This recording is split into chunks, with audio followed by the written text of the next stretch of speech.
When a Raritan sensor is added to an intelligent PDU, it gets allocated a slot number. Sometimes it's nice to be able to change the slot number that a sensor has been allocated to.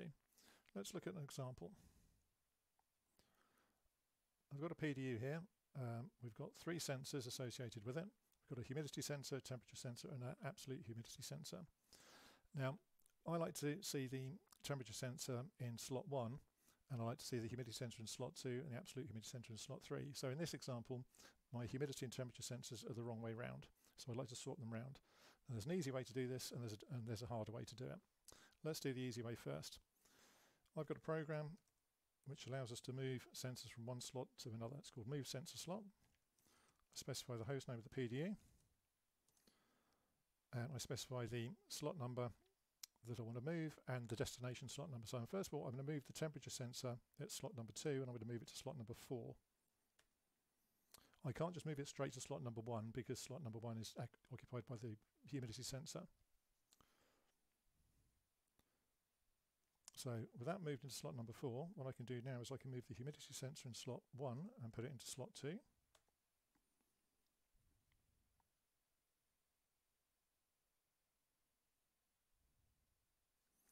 And finally, I can move the temperature sensor that has been moved to slot 4 into its rightful place in slot 1.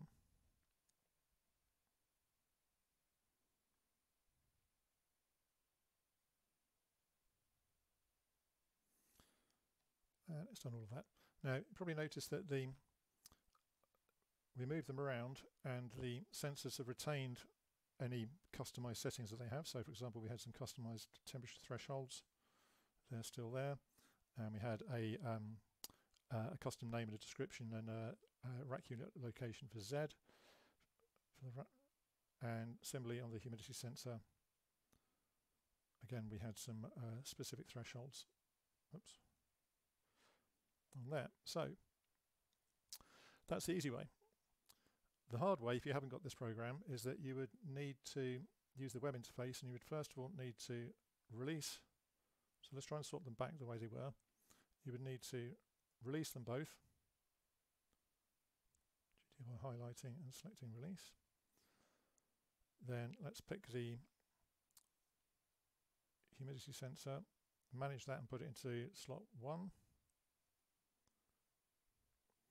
And the temperature sensor, put that back into slot 2.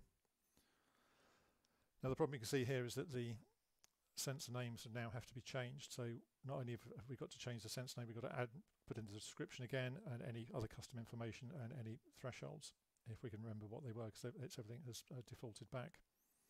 So this is why the little utility program is very handy. So just to see that in action again, let's just move the absolute humidity sensor from slot 3. Let's move it into slot 13, unlucky for some.